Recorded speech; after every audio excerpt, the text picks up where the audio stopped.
हम लोग शुरू करते हैं अभी। हम लोगों ने लास्ट लेक्चर्स में देखा था हमने कि एरे क्या होता है। एरे देखा था हमने, और एरे के लिए कैसे मेमोरी अलॉट होती है, एरे का काम क्या है, किस तरीके से ये एरे काम करता है, और एरे का क्या इम्पोर्टेंस है प्रोग्रामिंग में। ठीक है।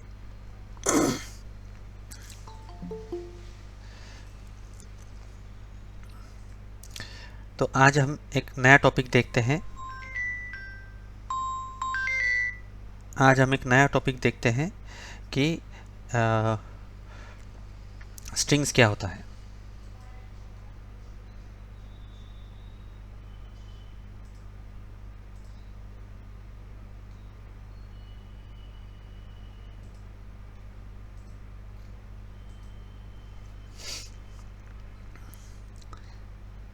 ठीक है।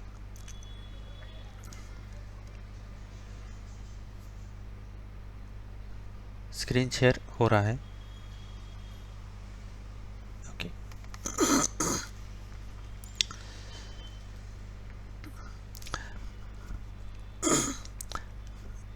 सॉरी, मेरे गले में थोड़ी खराश है।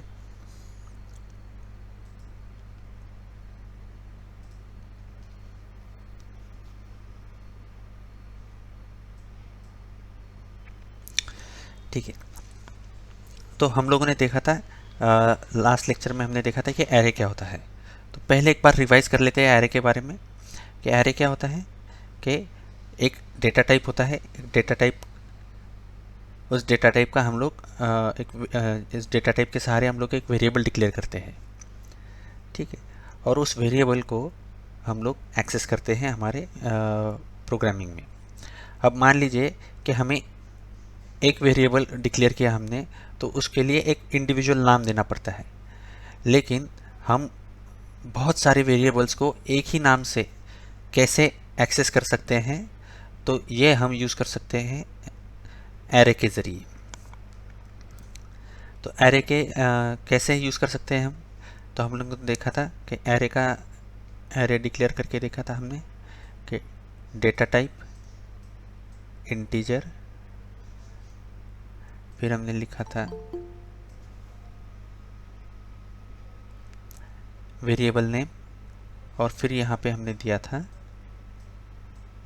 उसका साइज और सेमीकोलन। तो ये क्या हो गया था, ये हो गया था एरे डिक्लेरेशन। ठीक है। फिर हमने देखा कि एरे इनिशियलाइजेशन कैसे करते हैं, देखा था हमने, याद है ना।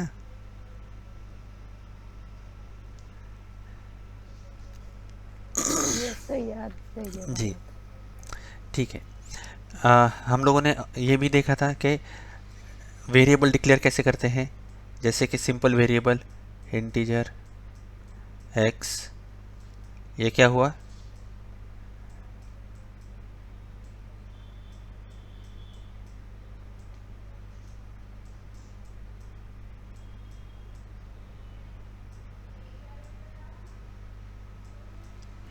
अच्छा, ये जो x है, ये यहाँ पर, ये क्या है, वेरिएबल डिक्लेरेशन है या इनिशियलाइजेशन है।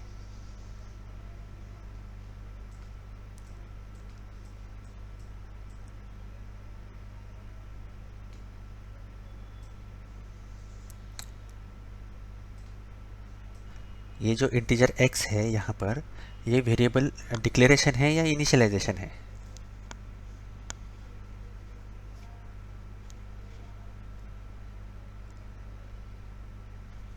वेरिएबल डिक्लेरेशन है सर, और y जो है वेरिएबल विथ इनिशियलाइजेशन। इनिशियलाइजेशन है ये। चलिए, ग्रेट। ये डिक्लेरेशन है और ये इनिशियलाइजेशन है। तो हमने देखा कि यहाँ पे इंटीजर हम लोग क्यों यूज़ करते हैं, ताकि हमें कोई अगर डिजिट के लिए परफॉर्म करना है ऑपरेशन, अगर हम विथ डेसिमल पॉइंट के लिए अगर हम यूज़ करते हैं, तो क्या यूज़ करते हैं हम, फ्लोट यूज़ करते हैं, है ना, फ्लोट। और अगर हम लोगों को कोई कैरेक्टर पे परफॉर्म करना है तो हम लोग क्या यूज़ करते हैं, कैरेक्टर। जैसे कि कोई सिंगल कैरेक्टर पे परफॉर्म करना है तो कैरेक्टर यूज़ करते हैं हम। अब मान लीजिए कि हमें एक नाम क्या करते हैं, सेव करना है हमारे प्रोग्राम के थ्रू। हमें एक पर्टिकुलर एक स्ट्रिंग चाहिए। तो स्ट्रिंग क्या होता है वो आज हम जानेंगे। ठीक है, अब मान लीजिए कि इंडिया,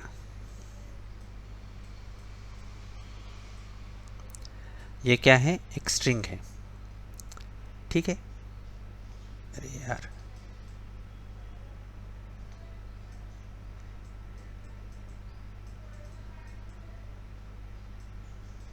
इंडिया क्या है, एक स्ट्रिंग है। तो जब हम इंडिया ऐसी स्ट्रिंग को देखते हैं तो ये क्या होता है, it's a collection of multiple characters. String क्या है, ये अगर हम लोग कहते हैं इसे कि ये इंडिया नाम एक स्ट्रिंग है, तो ये स्ट्रिंग क्या है, it's a collection of multiple character. एक से ज़्यादा कैरेक्टर है इसमें, एक से ज़्यादा कैरेक्टर का ये एक कलेक्शन है और इसे हम स्ट्रिंग कहते हैं।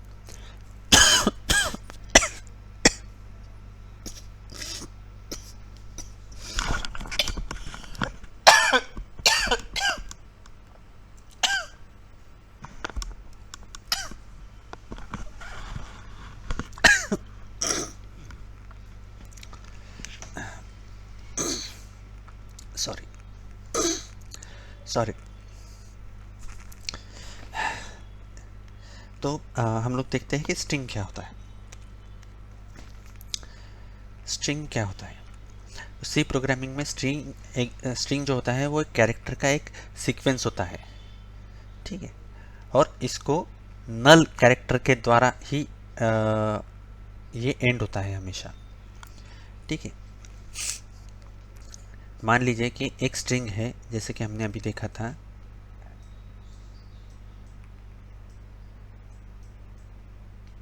इंडिया। ठीक है, ये एक स्ट्रिंग है। तो ये जो स्ट्रिंग है, ये स्ट्रिंग हमेशा नल कैरेक्टर के थ्रू ही /0, ये जो है ये कैरेक्टर है, इस कैरेक्टर को कहा जाता है नल कैरेक्टर। जब हर स्ट्रिंग के पीछे ये नल कैरेक्टर होता है और ये नल कैरेक्टर होने से ही पता चलता है कि ये स्ट्रिंग कंप्लीट हो गई है। जैसे हम अब तक हमने प्रोग्रामिंग देखा, उसमें हमने क्या देखा था कि जहाँ पर हम लोग सेमीकोलन देते हैं वहाँ पर क्या हो जाता है, फुल स्टॉप, तो वो स्टेटमेंट कंप्लीट हो जाता है।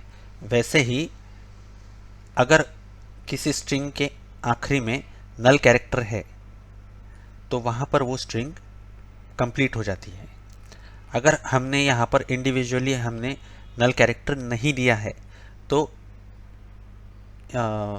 कंपाइलर अपने आप बाय डिफ़ॉल्ट ये नल कैरेक्टर ले लेता है।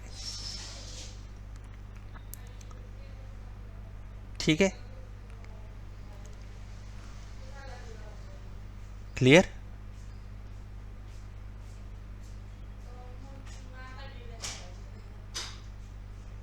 हेलो,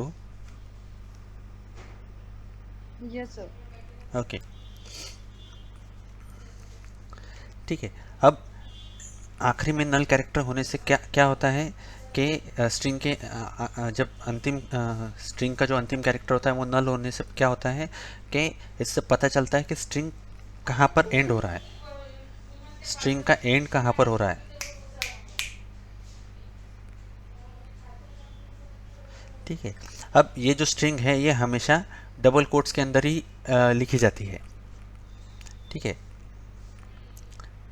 लेकिन अगर हम इस देखिए कैरेक्टर को हम लोग कैसे लिखते हैं, अरे यार, ठीक है चलो, character C is equals to single quote में हम लोग लिखते थे ए। ठीक है, इस तरीके से लिखते थे। लेकिन स्ट्रिंग को हमेशा डबल कोट्स के अंदर ही लिखा जाता है।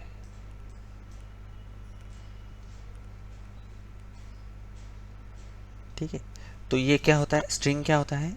स्ट्रिंग एक कैरेक्टर टाइप का एक एरे है जो कि एक पर्टिकुलर सीक्वेंस में स्टोर किया जाता है।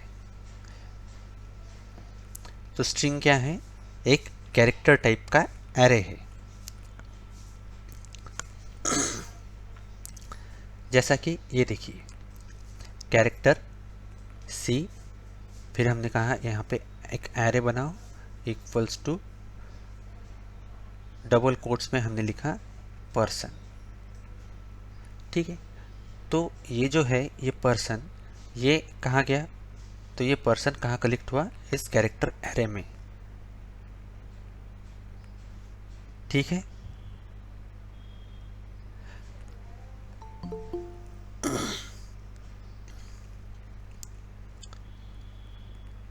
फिर से बताते हैं। कैरेक्टर को हम लोग सिंगल कोट में लिखते थे। ठीक है, लेकिन स्ट्रिंग को हम लोग कैसे लिखेंगे? तो स्ट्रिंग को हम लोग लिखेंगे डबल कोट्स के अंदर। स्ट्रिंग क्या होता है? स्ट्रिंग एक कैरेक्टर टाइप का एरे है। ठीक है, स्ट्रिंग क्या है? स्ट्रिंग एक कैरेक्टर टाइप का एरे है। ठीक है, जी सर। तो स्ट्रिंग को डिक्लेयर कैसे करते हैं? ठीक है, तो जब हम स्ट्रिंग की बात करते हैं तो स्ट्रिंग क्या होता है? एक सिंपल एरे होता है जिसका डेटा टाइप क्या है? कैरेक्टर। ठीक है, तो ये देखिए, इस तरीके से कैरेक्टर एक डेटा टाइप लिखा हमने। फिर हमने लिखा हमारे एरे का नाम, जो भी स्ट्रिंग का नाम देना है हम वो नाम दे सकते हैं। नाम हम हमारे सहूलियत के हिसाब से दे सकते हैं। और फिर यहाँ पे देना पड़ता है हमें साइज़। जो एरे का सिंटैक्स है वही हमने एरे का सिंटैक्स देखा था, वही सेम फॉलो कर रहे हैं हम लोग। जैसे कि हमने यहाँ पे देखा था ना, ये इंटीजर ए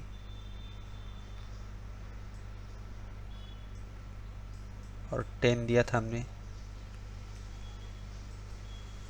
तो सेम सिंटैक्स फॉलो किया हमने यहाँ पर। इंटीजर क्या है? इंटीजर एक डेटा टाइप है। ए क्या है? उसका नाम हुआ, वेरिएबल का नाम हुआ। ठीक है, और ये 10 क्या है? तो ये क्या हुई? इसकी साइज हुई। इंटीजर डेटा टाइप की साइज हुई, इंटीजर एरे की साइज हुई 10। ठीक है, तो सेम हमने यहाँ पे उसको फॉलो किया, कैरेक्टर। ठीक है,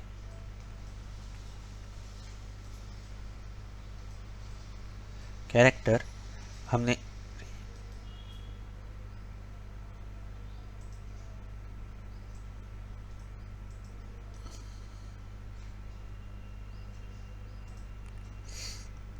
कैरेक्टर, फिर हमने यहाँ पे नाम दिया समथिंग str, और फिर हमने साइज दी यहाँ पर 10। ठीक है, तो जो रूल हम लोग एरे के लिए अप्लाई करते थे वो सारे रूल यहाँ पर भी अप्लाई होंगे। ठीक है, अब क्या होगा कि अगर हम लोग कहते हैं कि string character str character str of 10। ठीक है, तो मेमोरी में क्या हो जाएगा? एक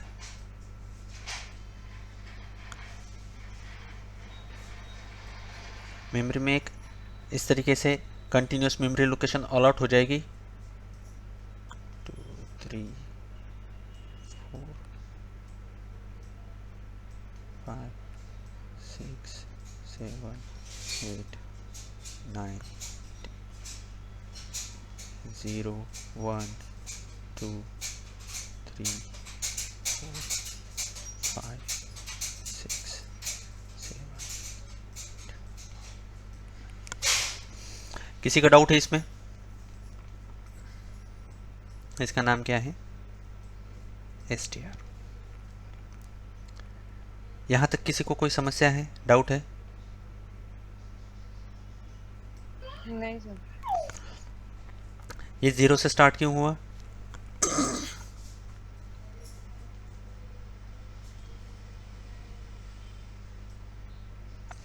हमने यहां पर क्या बताया? इसकी साइज क्या होगी? 10। ये देखिए, ये कहाँ, इसकी मैक्सिमम वैल्यू क्या है यहाँ पर? 9। ऐसा क्यों?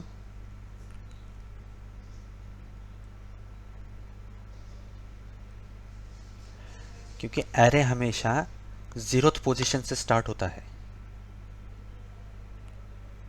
कोई भी एरे हमेशा 0th पोजीशन से स्टार्ट होता है।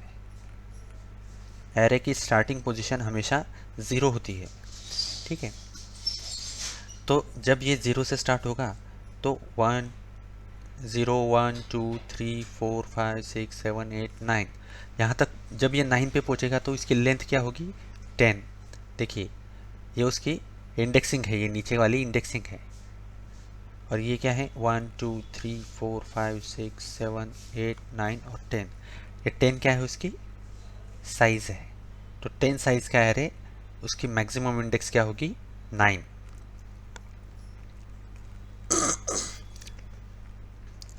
ठीक है,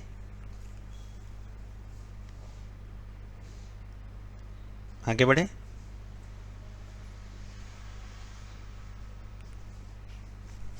कोई डाउट है?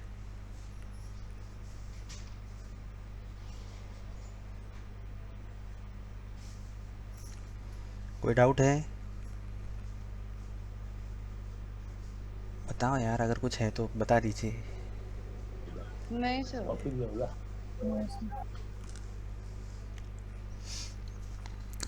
ठीक है, तो हमने अभी देखा कि स्ट्रिंग को डिक्लेयर कैसे करते हैं। अब हम देखते हैं कि स्ट्रिंग को इनिशियलाइज कैसे करते हैं। ठीक है, अब एक स्ट्रिंग को मल्टीपल वेज के थ्रू हम लोग इनिशियलाइज कर सकते हैं।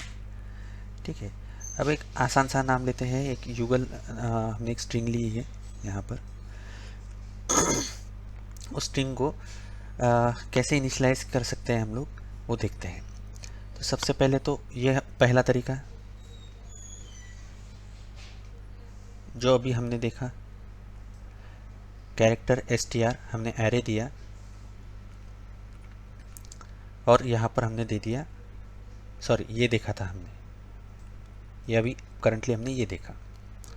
फिर हमने यहाँ पर बताया कि कैरेक्टर str, यहाँ पर साइज़ नहीं दी हमने और इक्वल्स टू डबल कोट्स के अंदर युगल दे दिया।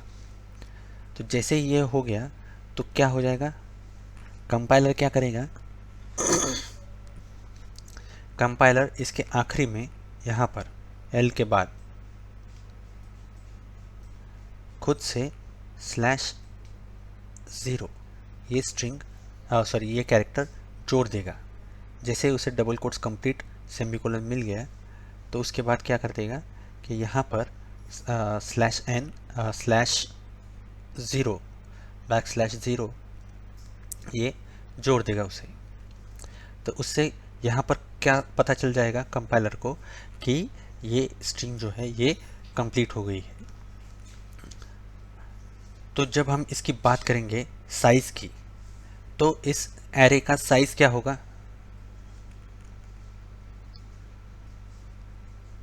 कौन बताएगा इसका साइज क्या होगा? जैसा कि हमने यहाँ पर देखा था अभी,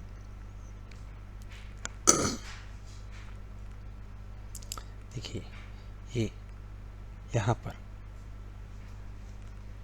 ठीक है, पर्सन। तो वैसे ही ये है स्ट्रिंग str युगल, इसका साइज क्या होगा?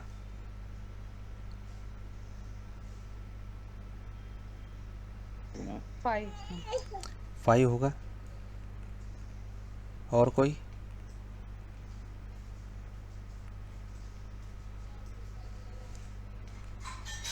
4 होगा सर। 4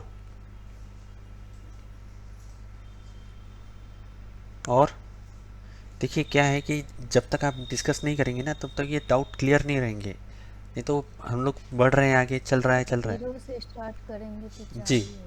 2 2 4 5 8 सर 4। मैंने 0 से जी जी 4 जी तक 5 रुकिए रुकिए, होगा। हाँ हाँ, देखिए ये यहाँ पर कंफ्यूजन है। क्या है, मैंने साइज पूछा है, indexing number, maximum indexing number नहीं पूछा है।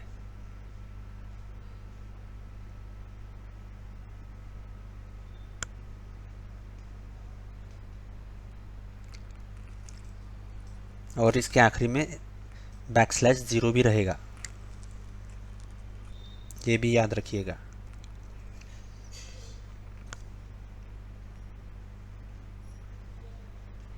देखिए इस तरीके से बैकस्लैश 0।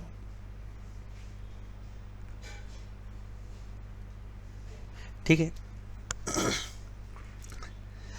देखिए इसकी जो मैक्सिमम साइज़ है, मतलब इस एरे की जो साइज़ रहेगी वो क्या रहेगी, 6। क्या रहेगी, 6 साइज़ का एरे रहेगा ये, str(6) अपने आप आ जाएगा। 1 2 3 4 5 और ये जो है ये बैकस्लैश 0, ये 6।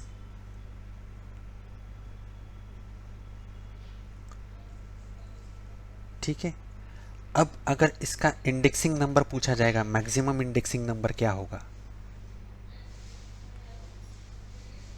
तो ये क्या आएगा, 5,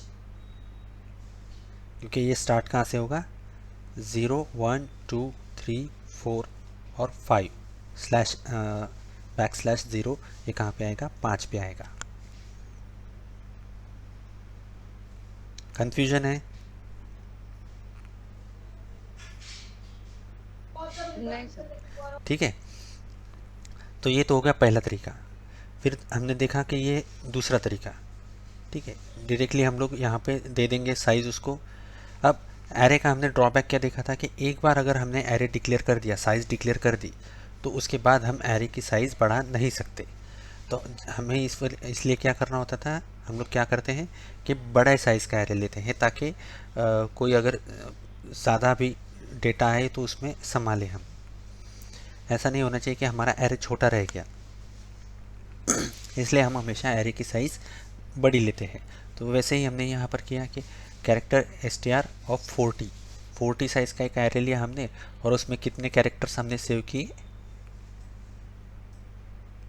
6 कैरेक्टर्स विथ /0 बैकस्लैश 0। ठीक है, तो बाकी के जो कैरेक्टर्स की जगह है यहाँ पर 40 - 6 कितना हुआ, 34। 34 कैरेक्टर्स की जगह क्या हुई, वेस्ट हो गई, यहाँ पर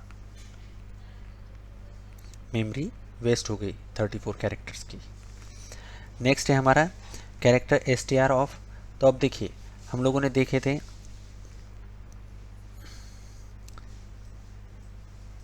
curly bracket, sorry round parenthesis, उसके बाद हमने देखे square parenthesis and curly parenthesis.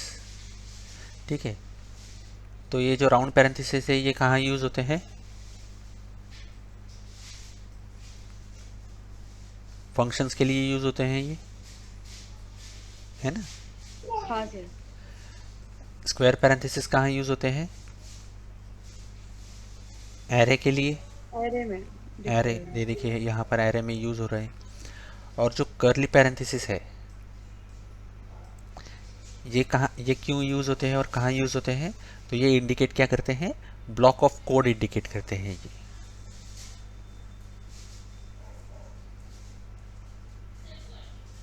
ठीक है, अब ये ब्लॉक ऑफ कोड क्या हो सकता है, मल्टीपल स्टेटमेंट्स हो सकते हैं, या जैसे कि देखिए यहाँ पर मल्टीपल कैरेक्टर्स को separated by comma, multiple character को एक जगह यहाँ पर लिखा गया है विथ बैकस्लैश 0। ठीक है, तो इट्स अ कलेक्शन, ठीक है, इंडिकेट क्या कर रहे हैं हम लोग यहाँ पर, इट्स अ कलेक्शन ब्लॉक, ये यहाँ से लेके यहाँ तक ये एक ही है। तो ये सारा जो ब्लॉक है ये हमने कहाँ कलेक्ट, ये कैरेक्टर का ब्लॉक हमने कहाँ कलेक्ट किया, तो यहाँ str ऑफ एरे में कलेक्ट किया, कैरेक्टर टाइप एरे में str में कलेक्ट किया। ठीक है, तो इस तरीके से हम स्ट्रिंग को इनिशियलाइज कर सकते हैं।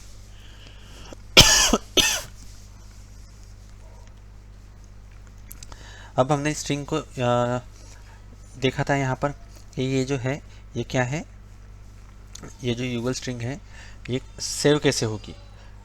तो देखिए 0th पोजीशन पे क्या आया y, 1 पोजीशन पे u, 2nd पोजीशन पे g, 3rd पोजीशन पे a, 4th पोजीशन पे l और 5th पोजीशन पे क्या आया /0। लेकिन अगर हम इसे काउंट करें 1 2 3 4 5 और 6, तो इसकी जो साइज क्या है, इसकी साइज क्या है एरे की,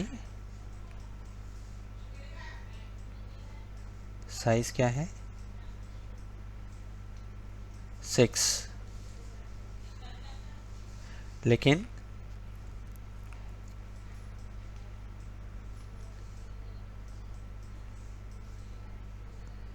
मैक्सिमम इंडेक्स नंबर क्या है,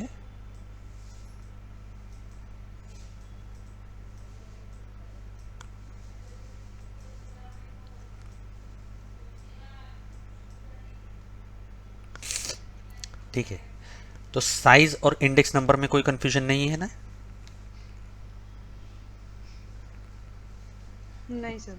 ये देखिए ये क्या है, ये जो है ये ये इंडेक्स नंबर है, सारे ऊपर जो दिए हैं ये इंडेक्स नंबर है, और ये जो है नीचे ये हम लोग पर्टिकुलरली उसकी मैक्सिमम साइज के लिए काउंट कर रहे हैं। तो मैक्सिमम साइज क्या है इसकी 6।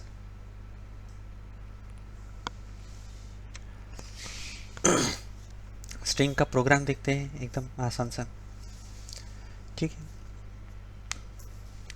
तो हमने क्या देखा कि पहले इंक्लूड कर लिया हमने stdio.h। ठीक है, अब लगभग मैंने हमारे हर लेक्चर में हम लोग डिस्कस करते हैं प्रोग्राम में कि ये क्यों यूज़ करते हैं हम। ठीक है, देखिए ये मैं जिस चीज़ पे हम लोग कहते हैं कि हाँ ये बहुत ज़्यादा ज़रूरी है। ठीक है, तो ये एग्ज़ाम पॉइंट ऑफ व्यू से भी और आपको प्रोग्रामिंग के लिए भी बहुत ज़्यादा ज़रूरी है।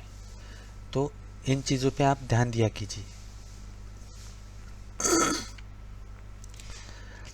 हैश इंक्लूड stdio.h, तो stdio.h का मीनिंग क्या होता है, स्टैंडर्ड इनपुट आउटपुट .h का मीनिंग हुआ हेडर फाइल। ठीक है, हैश इंक्लूड, हैश का मीनिंग क्या होता है यहाँ पर, प्री प्रोसेसर। ठीक है, तो हमने क्या कहा कंपाइलर से कि जब मेन फंक्शन एग्जीक्यूट होने से पहले प्री प्रोसेस करो।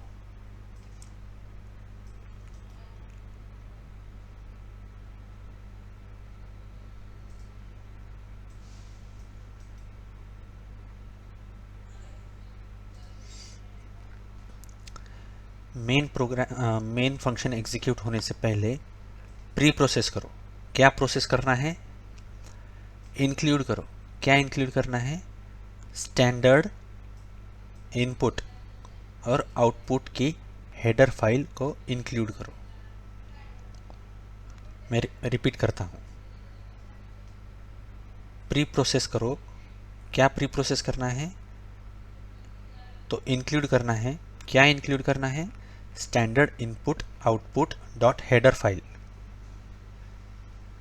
इस हेडर फाइल में क्या है, जो printf फंक्शन क्या काम करता है, scanf फंक्शन क्या काम करता है, ये सारी इंफॉर्मेशन इस हेडर फाइल में है। तो जब हम लिखते हैं डायरेक्टली यहाँ पर printf, तो ये यहाँ पर पता होता है standard input output dot H file में कि इसके द्वारा क्या काम किया जाना है। ठीक है, फिर आते हैं मेन फंक्शन पे। मेन फंक्शन एग्जीक्यूट हो रहा है हमारा अभी। तो हमने क्या किया, एक कैरेक्टर का एरे डिक्लेयर किया और उसमें लिखा इंडिया। ठीक है,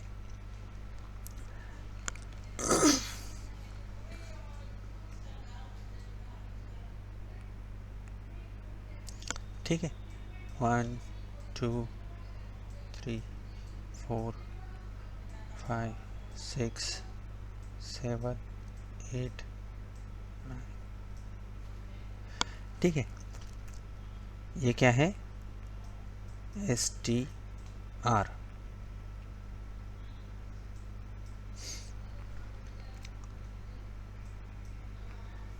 ठीक है, I N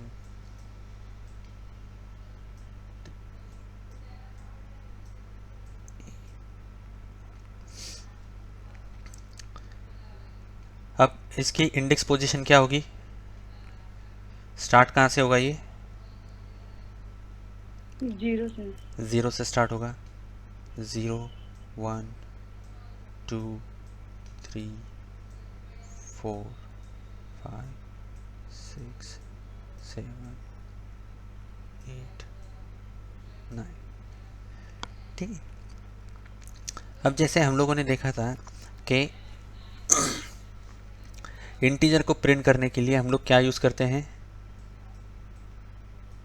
कंपाइलर को कैसे पता चलता है कंपाइलर को कि ये क्या है, इंटीजर वैल्यू है, तो %d के ज़रिए। फ्लोट वैल्यू को प्रिंट करने के लिए क्या यूज़ करते हैं, %f। कैरेक्टर को प्रिंट करने के लिए %c। ठीक है, वैसे ही स्ट्रिंग को प्रिंट करने के लिए हम लोग यूज़ करते हैं %s। ठीक है, अब जब हम %s देते हैं, अब स्ट्रिंग क्या है, हमारे पास it's a collection of character. हमारे पास क्या है, मल्टीपल कैरेक्टर का एक कलेक्शन है स्ट्रिंग का। स्ट्रिंग माने क्या होता है, स्ट्रिंग मल्टीपल कैरेक्टर का, एक से ज़्यादा कैरेक्टर का कलेक्शन है। ठीक है, अब कौन से कैरेक्टर से प्रिंट करना है ये कैसे बताएगा, हमने तो बता दिया कंपाइलर को कि हाँ ये स्ट्रिंग है, ये प्रिंट करो, लेकिन कंपाइलर क्या करेगा। इसीलिए हमने जो देखा था कि सबसे महत्वपूर्ण क्या होता है कि स्ट्रिंग के आखिरी में क्या होता है, नल कैरेक्टर, है ना। जब स्ट्रिंग खत्म हो जाती है तो क्या होता है, एक नल कैरेक्टर अपने आप आ जाता है। तो ये \0 माने क्या हुआ, ये नल कैरेक्टर हो गया। तो ये जो इंडिया स्ट्रिंग है ये यहीं तक है। लेकिन सवाल हमारा फिर से वही रहा कि प्रिंट कहाँ से करना है, नल कैरेक्टर से प्रिंट करना है। अगर यहाँ से प्रिंट होगा तो ये क्या हो जाएगा, रिवर्स प्रिंट होगा। तो क्या होता है, कंपाइलर क्या करता है कि क्या है, ये एरे है, तो कंपाइलर को पता है कि एरे की शुरुआत कहाँ से होती है, 0th पोजीशन से होती है। ये इतनी इन्फॉर्मेशन पता है उसे। ठीक है, तो इसने कहा क्या किया, 0th पोजीशन से प्रिंट करना शुरू कर दिया। जैसे ही हमने कहा कि %s, तो उसने क्या किया, 0th पोजीशन से प्रिंट करना शुरू कर दिया। और ये तब तक प्रिंट करता रहेगा जब तक उसे कैरेक्टर नल नहीं मिल जाता। Okay, yes.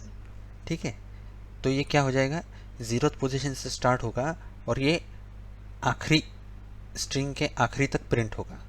तो इस वजह से हमें कंपाइलर को ये बताने की ज़रूरत नहीं है कि ये स्ट्रिंग कहाँ शुरू होती है और कहाँ ख़त्म होती है।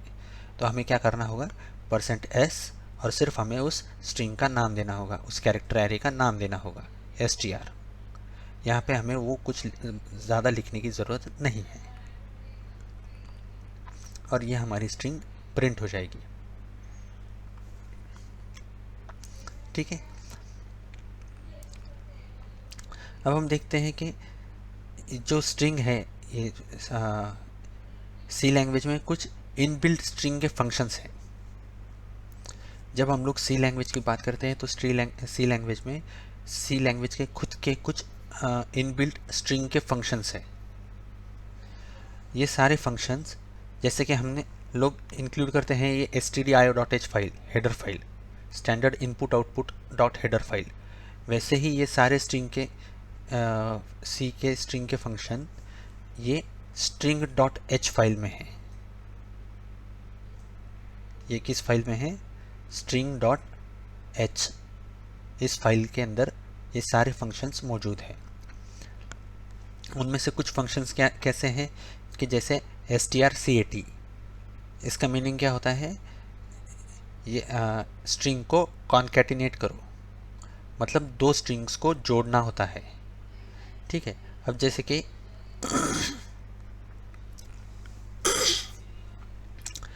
जैसे कि हमारे पास दो स्ट्रिंग है, s1 एक स्ट्रिंग है और एक s2 स्ट्रिंग है।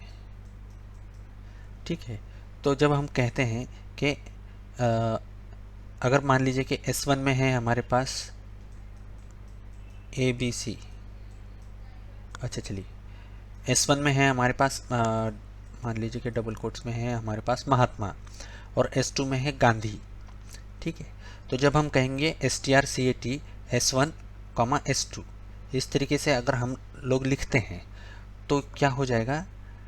S1 और S2 ये दोनों स्ट्रिंग जुड़ जाएंगे, कॉन्कैटिनेट हो जाएंगी, और अगर हम इसका रिजल्ट कहीं किसी तीसरी स्ट्रिंग में कलेक्ट करते हैं, मान लीजिए कि S3 में कलेक्ट करते हैं, तो यहाँ पर S3 की हम लोग अगर S3 को प्रिंट करेंगे तो प्रिंट क्या होगा? महात्मा गांधी प्रिंट होगा। ठीक है, सेम एज strcpy मीन्स क्या होता है यहाँ पर कि पहली जो स्ट्रिंग है उस स्ट्रिंग को ये जो दूसरी स्ट्रिंग है S2, तो ये दूसरी स्ट्रिंग यहाँ से यहाँ पर कॉपी हो जाएगी।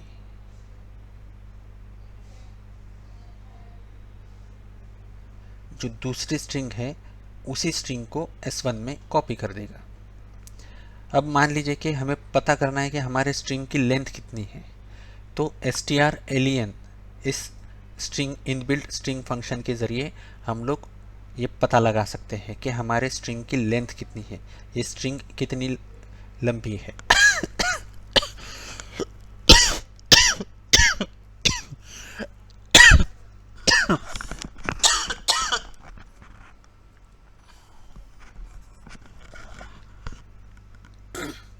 सॉरी। अब हमें अगर कंपेयर करना है कि ये दो स्ट्रिंग समान है कि नहीं, ठीक है, तो ये भी हम कर सकते हैं strcmp के ज़रिए। तो ये चेक करता है कि S1 और S2 ये दो स्ट्रिंग समान है कि नहीं। अगर ये स्ट्रिंग मतलब इसका रिजल्ट अगर 0 आता है कंपैरिजन का, तो ये स्ट्रिंग इक्वल है। ठीक है, और अगर इसका रिजल्ट 0 नहीं आता है तो ये स्ट्रिंग नॉट इक्वल है।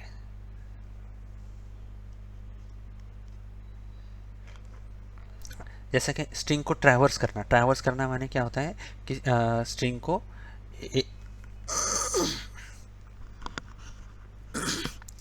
स्टेप बाय स्टेप आगे, कैरेक्टर बाय कैरेक्टर आगे बढ़ते जाना। ठीक है, तो जैसा कि हमने यहाँ पर देखा था, यहाँ पर कि कंपाइलर क्या करता है, यहाँ से प्रिंट करना शुरू करता है 0th पोजीशन से। कहाँ तक प्रिंट करता है?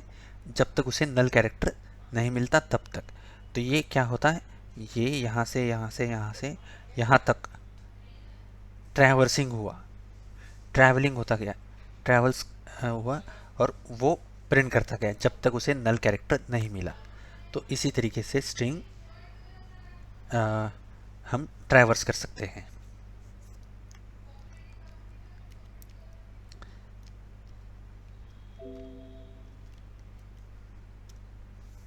ठीक है, कोई डाउट?